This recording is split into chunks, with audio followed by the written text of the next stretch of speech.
In the summer of 1990, Michael Reeves packed his old Winnebago and told his 12-year-old son Ethan they were chasing sunsets across Arizona. It wasn't planned, not even meant to be a real trip, just a few quiet days after signing the divorce papers. He said they'd drive west until the road ended, eat gas station food and sleep under stars so bright they'd forget everything else. For Michael, movement was the only therapy that worked. The last known photo of them was taken at a Texaco off Route 93. Michael's arm around Ethan's shoulder, a Polaroid camera swinging from his neck, both squinting against the desert sun. Behind them, the RV gleamed like a symbol of freedom. White paint reflecting light, chrome hubcaps catching every shimmer. On the back window, a sticker read, "If we get lost, we're just exploring." No one knew that image would end up on missing person flyers for decades. That afternoon, they filled the tank, grabbed sodas and rolled back onto the highway. The gas station camera caught Michael adjusting the mirror, tapping the steering wheel to an old tune, Ethan laughing about something just off screen. Then the RV turned down a side road, dust rising behind it, and vanished. Minutes later, they were gone. The search went on for weeks. Rangers scoured canyons and dry riverbeds. A helicopter pilot spotted faint tire marks near Black Ridge Basin, but by the time ground teams arrived, a dust storm had erased them. No crash, no debris, no tracks. It was as if the desert had swallowed the father and son whole. Michael's ex-wife refused to leave town. Every June 12th, she'd place a photo and note at the edge of Route 93, the last place her son had been seen. "In case he comes back," she'd whisper. Over time, the town stopped talking about it. The story faded like old newsprint. Then in 2023, a construction drone scanning land for a solar project picked up a strange shape buried deep under sand. It was long, metallic, rectangular. At first, they thought it was a shipping container, but when they enhanced the image, the outline was clear.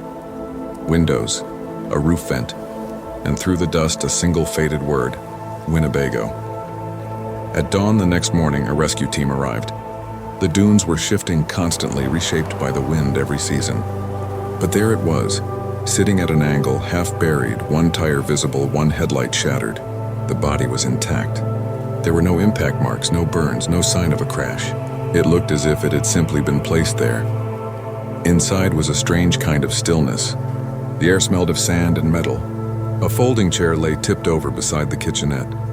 A calendar hung on the wall, June 1990, corners curled and brown. Next to it was a faded Polaroid. Michael and Ethan at that same Texaco, smiling, the sticker still visible on the RV window.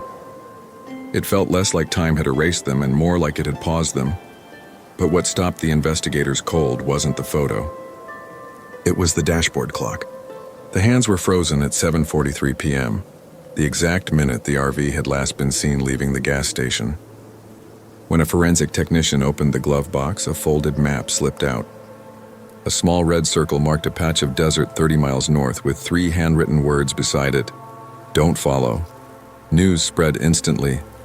By afternoon, reporters and officials flooded the site. Locals who still remembered the Reeves family came out staring at the dunes in disbelief.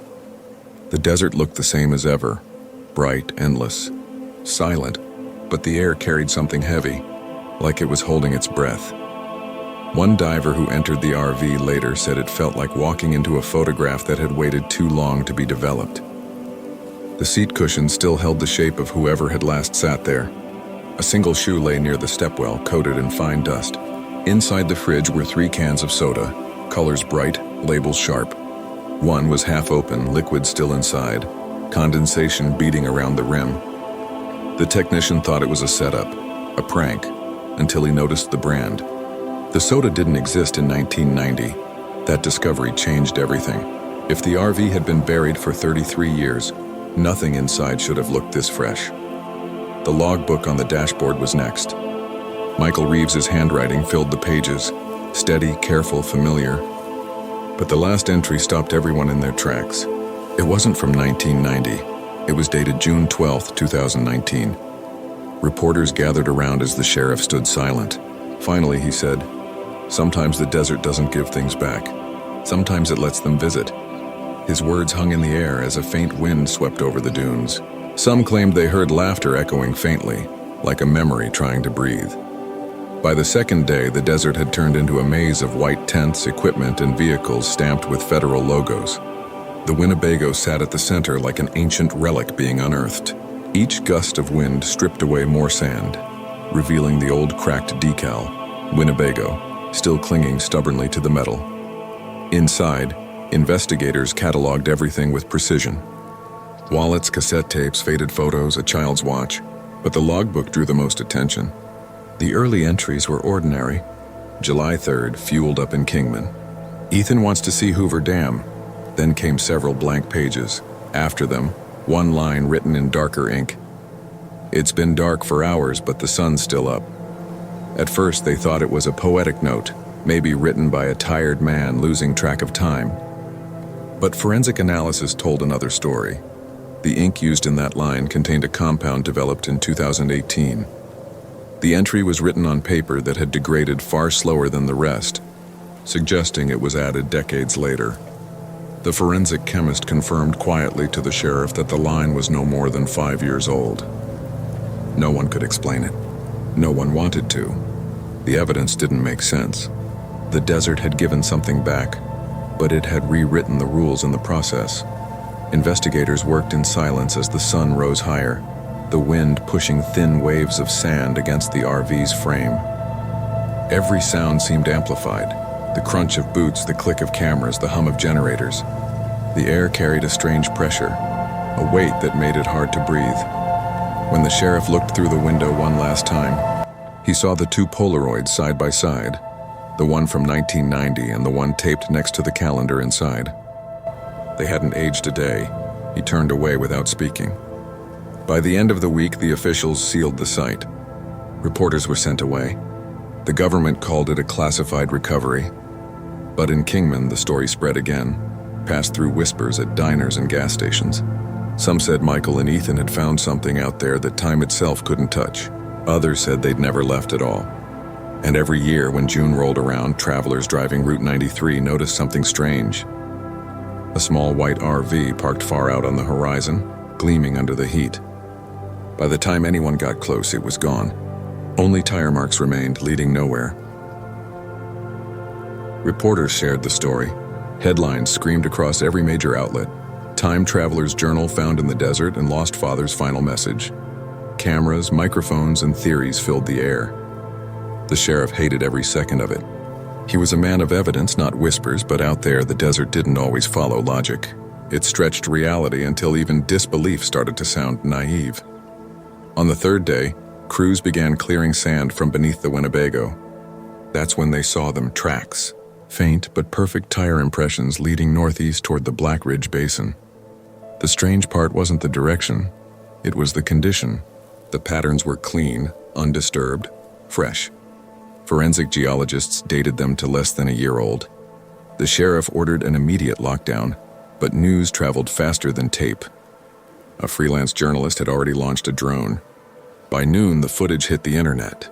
What it showed froze everyone watching. The tracks stretched straight across the desert floor, looping slightly, then vanished mid-pattern. No fading, no dust covering, just gone, as if the earth had decided to erase them halfway through their path. The next morning, an old man named Carl Medina arrived at the camp uninvited.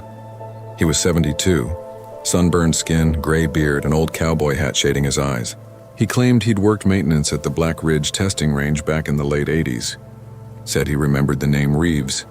They used to bring campers out there, Carl told the sheriff.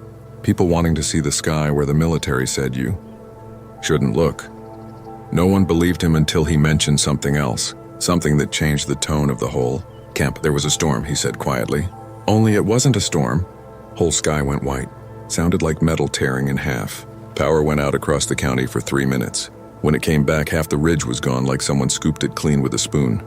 The sheriff stared. What date? Carl looked down at his hands. June 12, 1990. The same night Michael and Ethan vanished. Silence followed. By the 5th day, the investigation had expanded. They brought in a forensic hydrologist to map the terrain using ground-penetrating radar. The scans showed strange shapes buried beneath the dunes. Metallic, circular, hollow. At first they assumed it was leftover military debris. But when a technician enhanced the depth model, the pattern came into focus. The objects were arranged in a perfect crescent surrounding the RV, identical in size and depth. evenly spaced, not random, not natural, designed. The next morning, new vehicles rolled in. Unmarked black trucks, men in plain clothes. No badges, no introductions. Everyone knew they weren't locals. The sheriff called them the clipboard men.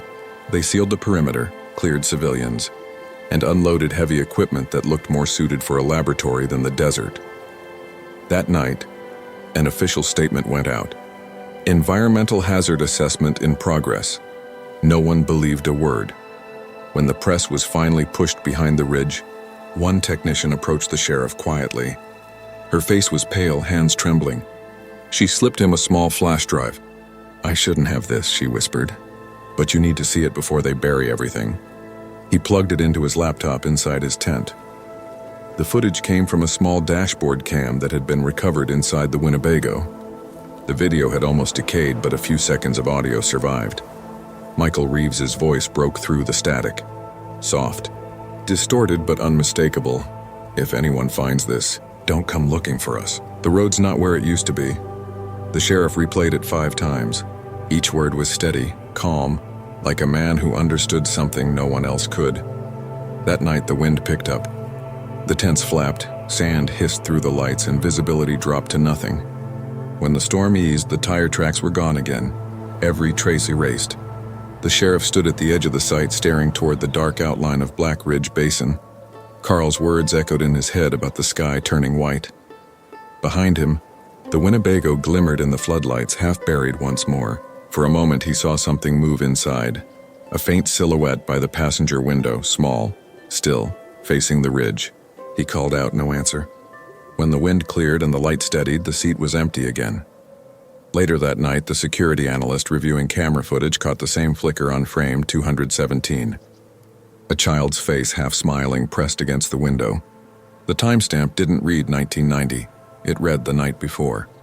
By the end of the week, the journalists were gone. Government tape and silence had replaced noise. The desert had outlasted everyone's curiosity, as it always did, but the core team stayed. The operation was now under military supervision. The Winnebago had been moved to a hangar on the outskirts of town, a cold, sterile building that once stored grounded aircraft. Under the glow of fluorescent lights, the RV looked like a relic from another world. Inside, technicians worked methodically, documenting every inch. The sheriff watched from a distance, arms crossed, saying nothing. Then one of the crew tapped the floor under the kitchenette. It sounded hollow. Not empty wood, but hollow like a hidden chamber. She pried at the corner until a metal panel lifted with a pop. Inside was a flat, dust-covered package wrapped in plastic. A VHS tape.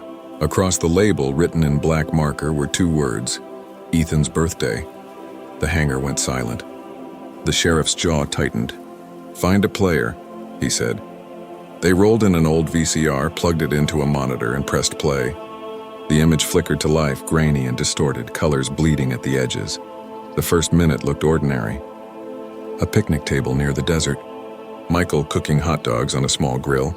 Ethan laughing, waving a sparkler that fizzled too fast. It was warm, human, painful to watch. Then the camera shifted. Michael's voice came from behind the lens. "We're heading into Black Ridge Basin. Don't tell your mom. She'll kill me if she knows how far off the map we've gone."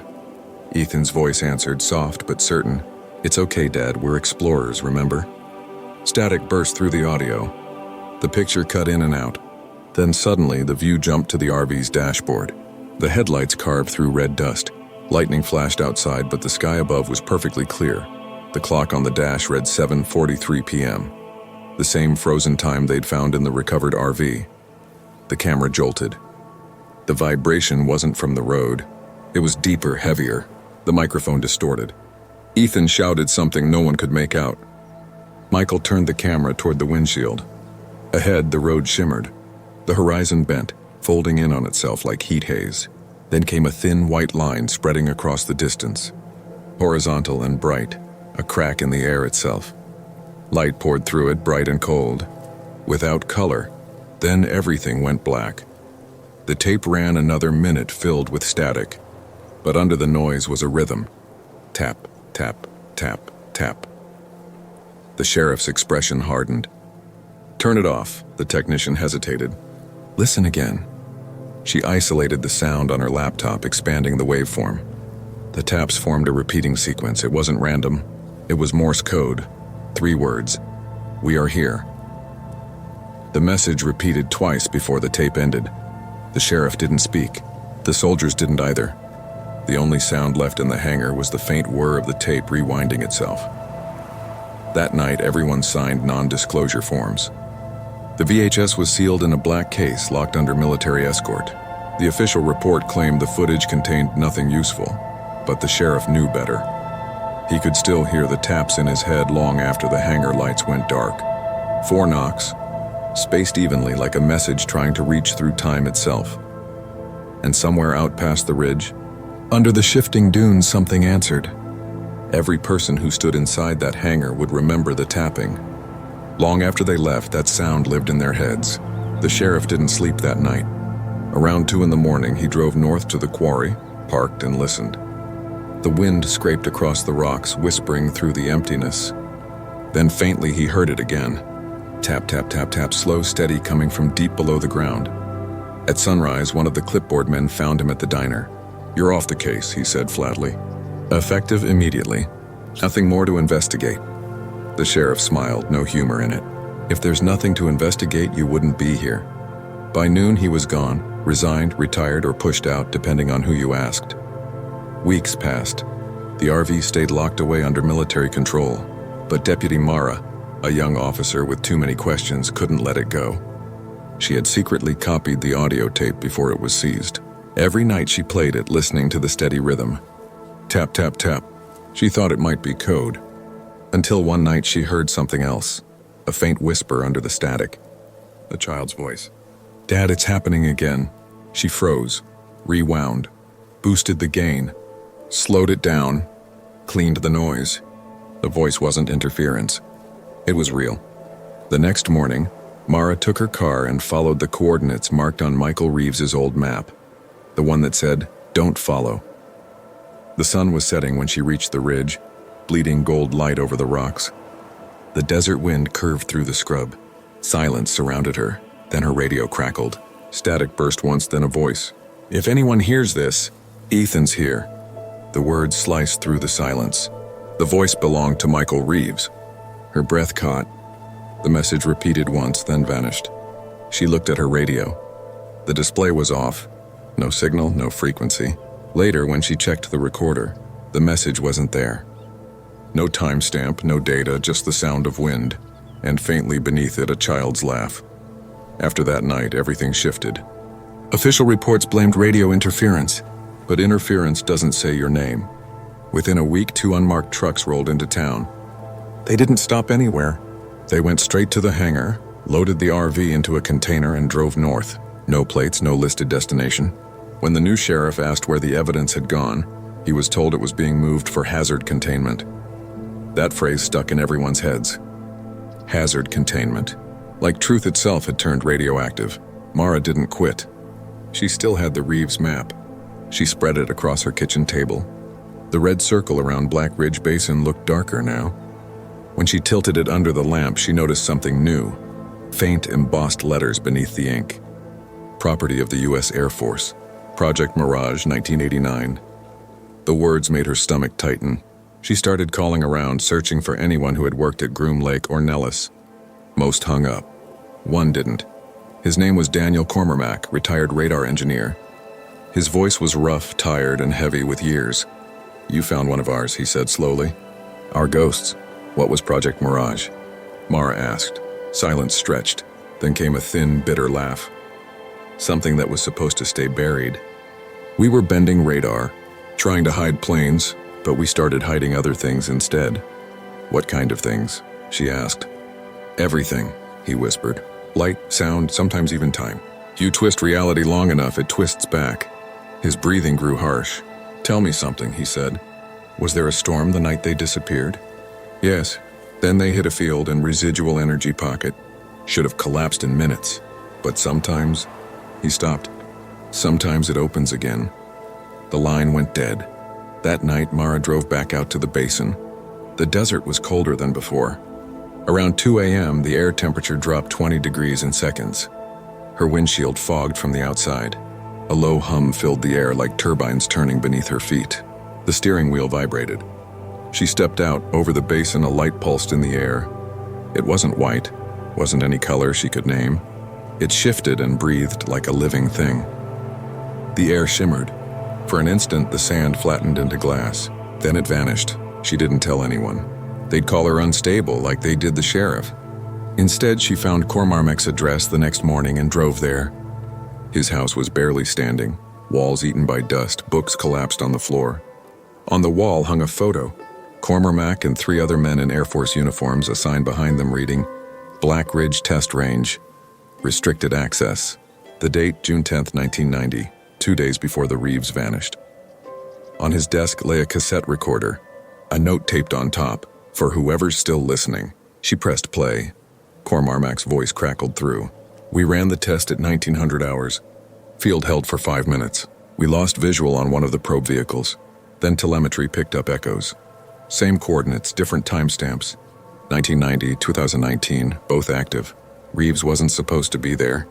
He drove straight into the test zone. When the field collapsed, part of him didn't come back. Part did. Static bled into the tape. Then one last sentence. If you find the RV, don't open the generator compartment. That's the anchor point. The field wants equilibrium. It'll try to finish what it started. Mara stopped the tape. Her reflection in the dusty window looked wrong. The light outside too bright, too close, flickering faintly like the pulse she'd seen over the basin. She drove straight back to town, to the hangar. It was empty. Guards gone. The floor showed drag marks where the container had been. On the far wall, someone had scrawled in red grease pencil, "Don't open the compartment." That night, a storm ripped across the desert. The sky turned white for 3 full minutes. Phones died. Clocks froze. Power lines hummed like tuning forks. When it cleared, the air above the ridge still shimmered, heat mirage and cold air. The next morning, hikers found tire tracks leading from the basin to the old highway. Same tread pattern as the Reeves Winnebago. For 33 years, nothing had moved out there. Now the desert had new tracks. Mara followed them until they faded into sand. The prints stopped at the edge of a shallow crater, the same spot where the RV had first been discovered months earlier. She stood there a long time, listening. Wind whispered through the sage. Then faintly it came again. Tap, tap, tap, tap, the same rhythm that started it all, echoing beneath the earth. This time it wasn't coming from below. It was coming from behind her, from inside her own car. She turned. The passenger seat was empty, except for a Polaroid lying face down on the upholstery. She picked it up with shaking hands. The photo showed Michael Reeves behind the wheel, Ethan beside him, both smiling. But outside the RV windows, the world was pure white, like a blank page waiting to be written on. At the bottom of the photo, fresh ink spelled 4 new words, the road still open. By dawn, the desert looked as if nothing had happened. The sky was a blank sheet of silver, the air dry and sharp enough to sting. Mara sat in her car, staring at the Polaroid. The ink still looked wet. She wiped it with her thumb. It smudged, fresh, impossible. Her radio hissed again. One long breath of static, then silence. She waited, every muscle tight, until a single voice cut through. Faint, tired, calm. Mara, if you're hearing this, don't try to find us. Michael Reeves. The signal vanished as quickly as it came, but the coordinates display flickered just long enough for her to see a string of numbers. Northwest, Black Ridge Basin, she drove. No backup, no camera crew, no warning. The old highway wound into the basin like Ascar. Heat shimmered across the sand, though the air felt cold. Around noon, she saw something glinting in the distance. Metal underlight, the RV hole again, parked as neatly as if someone had just stopped for lunch. Its white paint was bright, not bleached. The windshield clean, curtains drawn. A trail of footprints circled at once and ended at the driver's door. Mara approached slowly. "Michael," she called. Her voice bounced off the empty flats and came back smaller. No answer. She touched the handle. It was warm. When she pulled it open, the smell of dust and gasoline rushed out. Inside, the air felt heavy, electric. Every metal surface hummed faintly like distant machinery. The calendar on the wall still read June 1990, but the ink glowed under the thin sunlight filtering through the blinds. On the table sat a single cassette recorder, red light blinking. She pressed play. "This isn't a rescue log," Michael's voice said. "It's a message for whoever finds us next. The field opens every few decades. It doesn't kill you, it moves you. We spent years and minutes and minutes and years. Sometimes the sun freezes, sometimes it doubles. We tried to drive out, but the road just folds back on itself. If you're hearing this, you're standing where we stood. The door doesn't close. It trades places. Then another voice, smaller, close to the mic. Ethan, Dad says, it's our turn to let someone else out. The tape clicked off. Outside, wind lifted a spiral of sand into the air. The hum grew louder. A white shimmer bled across the windshield, washing the colors from everything it touched. Mara stumbled back, shielding her eyes. For a heartbeat, the RV looked transparent, outlines flickering, sky visible through its frame. Then the light collapsed inward, silent and blinding. When she opened her eyes, the basin was empty. No tire tracks, no RV, just the smell of ozone and the faint outline of her own footprints leading nowhere. She staggered to her knees, gasping. The air felt thinner, as if the world had lost a layer. Her radio crackled again. Mara, you made it. It was Michael. Clear as if he were sitting beside her. Tell them we're not dead. We're just driving. It's all roads here, endless. The signal warped. Voices overlapping. Michael's, Ethan's, maybe her own, looping through static. Sometimes the road gives back what it takes. Sometimes it gives something else. The transmission ended with 3 taps. Tap, tap, tap, tap. She drove back toward town, but the highway had changed. Landmarks were wrong. The mile markers older. When she reached the first gas station, the sign said Texaco, the same one from the 1990 photo. The attendant stepped out, wiping his hands on a rag. Young, familiar. The name patch on his shirt read E. Reeves. Oh, 12 years old. Freckles, smile identical to the Polaroid. Mara couldn't speak. The boy looked at her, puzzled. Ma'am, you okay? You look like you've seen a ghost. Behind him, the same white Winnebago idled at Pump 7. Michael Reeves leaned out the window, sunglasses glinting. Come on, Ethan, he called. We're losing light. Mara stepped forward, heart pounding, but the air rippled. The sound of the engine stretched into silence, the colors draining away. A flash, white, then nothing. She woke hours later on the side of an empty road. Her car was there, engine cold. The sun hung low, bleeding orange. In her lap lay the same Polaroid, but now the handwriting had changed. June 12, 2024. We made it back. The ink shimmered like it was still drying. That evening, hikers along Route 93 reported seeing a bright light low on the horizon, moving west before vanishing behind the ridge. Some said it looked like a shooting star. Others swore they heard an engine. In the following weeks, new tire tracks appeared in places no vehicle could reach. Every time the wind erased them, they returned. Same tread, same direction, heading toward the setting sun. Locals started calling it the Ghost Highway, a mirage that comes and goes with the summer heat. Some say if you drive out there at the right hour, you'll see an old Winnebago parked by the shoulder, door open, engine running, waiting for someone brave enough to take the next trip. And somewhere beneath all that desert silence, a voice whispers through the static, "The road's still."